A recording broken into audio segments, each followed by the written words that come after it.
We've spent, I've been here a little over 2 years, and we've spent a lot of that time evaluating all of our facilities, and we've identified some major needs at the complex, the sports complex, with the home side.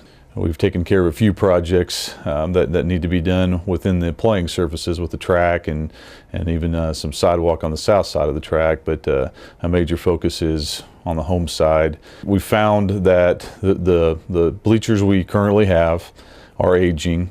They need some attention to stop the dilapidation of the structure. We know we have some drainage issues. Currently the drainage, a lot of it goes toward the track. We want it to go away from the track. We don't like the restroom offerings we have for our fans, and we don't like the location of the concession stand the way it is as well. So we've got some underlying issues that you don't notice, I guess, with when you attend a game, but we've got some touching up to do. Turf has been brought up in the past as a possibility, and there's extreme costs that go up front with turf. Over the years in our operating expenses, turf could be financially efficient for us. But we need to determine whether we want our kids playing on turf or not. I think the verdict's still out on whether that's a good thing or not. And we'll have some research to do on whether we go that direction. Starting over where we're at, we know we've got a great structure. It was built in 1965. The seats are high enough for fans to see over the players when they're playing. We like that concept. We put a new press box on. That's the envy of most teams that attend our games or that come to compete against us. That's the envy of most of them. They really enjoy being up high and inside, and the features that has in that. And so we don't want to lose any of that. But at the same time, if we can replace that, if we had the dollars to replace that, then that's the direction we'd like to go. We even have fans that are tied to the bunkers, the lower seating. They really like that. They like to be able to stand and be at ground level. We'd like to, if we do anything new, we'd like to replace that concept with some standing platform. Probably a different look than what it currently is, but replace that, because a lot of fans do like to walk from side to side to follow the team and follow where the ball is and so forth. We're in the beginning stages. We're kind of dreaming right now. We're trying to figure out what would be ideal for the site. Some of the discussion that's gone with that is a sound system that we could play music on, and kids could perform to at half times and play before games, after games, those kinds of things. Lighting, we would like to improve the lighting. Currently the lighting, if you watch a game now, it's a little dim out there. Lighting technology quality enough that there's no shadow on the field during a night game. So lighting, sound, it would be more than just the seating features, more than the concession stand. Parking is kind of been kicked around. We currently don't have a very good parking situation. I've talked to some people that like that. They like to walk down the blocks and park away.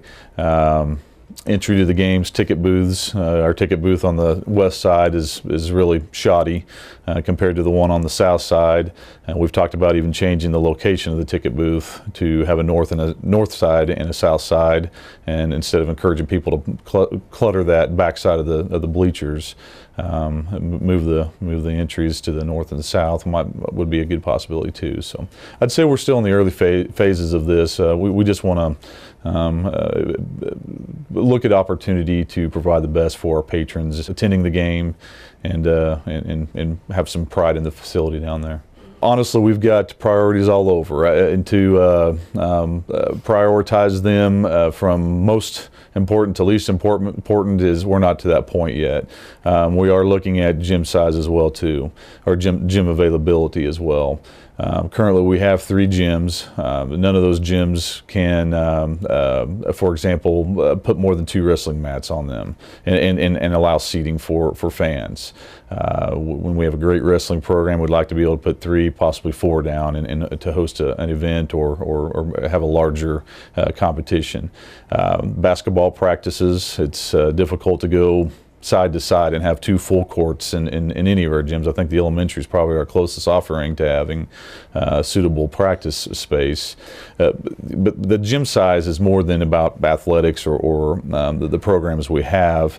I identify kids having to get up early in the morning for practice. We don't have enough after-school practice locations, so we ask kids to get on the roads at 5, 6 o'clock in the morning when there could be ice on the roads in January just to come in for practice, or at the end of the day, 8 o'clock at night, driving home after having to take the late practice.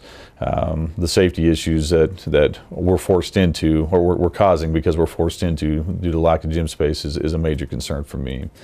When we talk about gym space, we're talking about shared gym space, something that our rec could use, something our community could use, maybe some walking track features, workout locations, things like that, that it's more than just a gym. It's a multi-use facility that our entire district can benefit from.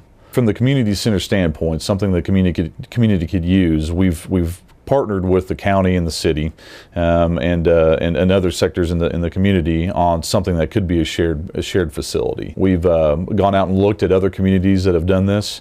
A good example is Hoisington.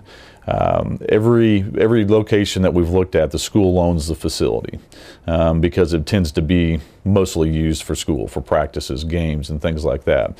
And then outside of that, it's open to the public for exercise, walking, and public use.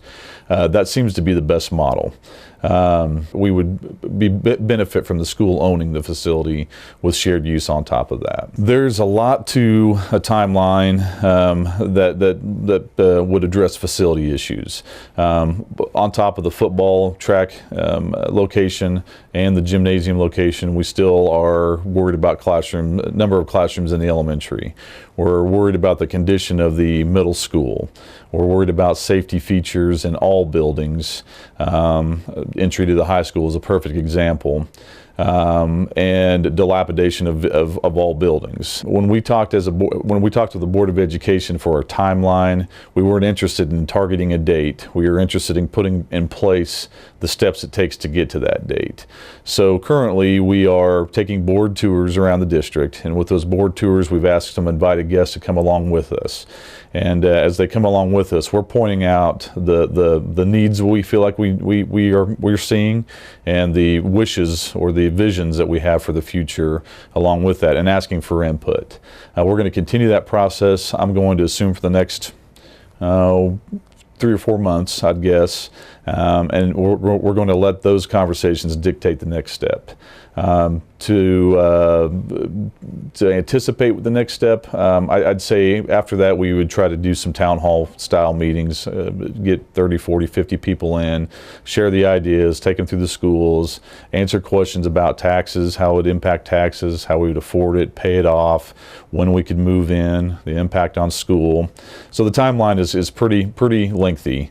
At the same time, we want to make sure we're doing it right if we're going to do it. I think too often we've just pieced things together to try to get by for a little bit, and we're to the point where all those pieces are somewhat getting in the way, and we need to make sure we do it the right way. We're really looking for input. We've talked to about 10 patrons who are somewhat associated to the school district and somewhat not. Maybe they don't have kids in the building yet, or they had kids in the building at one time, in the buildings at one time. And we don't want to do anything that is unfavorable to the town. Our town is slightly growing, our school is slightly growing, and we're getting to the edges of our walls with space. So we're not going to rush this. We want to make sure it's an informed process, and if it does come to an election for a bond issue, we want people to make sure they know exactly what's happening and why. So we'll take our time to educate people on the issues we have. I've had a few questions come to me about the decision to make a red track. We look back the last 2 times we redid a track. I believe before it was black, it was blue. and when it was blue, the color faded and wasn't very desirable look. And we've kind of looked at some other blue tracks around. Halstead has one, Hugoton has one, and if you don't resurface it often, it's going to have an uneven fading color to it. The black track is a nice track as well. Could have been a nice track as well. The issue we had with black was the heat that it causes and absorbs. It tends to impact the subsurface as well, and we have a fragile subsurface underneath the track we just put down. And so we wanted to stay away from track for that, to preserve it as long as we can. And so we looked at the red, and it's a red polyurethane track. It's estimated it'll get 10 years of life with it. The last black track we had, I believe, had maybe 6 years of life, and it was in bad. We really squeezed 2 more years out of it. But this one is estimated to have at least 10 years of life on it, and we've talked to people who've had 15 years of life on it. So we felt like it was the most efficient use of our money to go with the red. The other thing, the red track allows you to foresee when you need to do a top coat finish on it. So once we start seeing some black material seep through the red lining of it, then we know that we've got a couple years when we need to stay on top of it and save it even more. So I'm going to guess that we'll go maybe 8 years, 7, 8 years with it without doing anything to it. And after that 7, 8 years, we might see another top coat needed.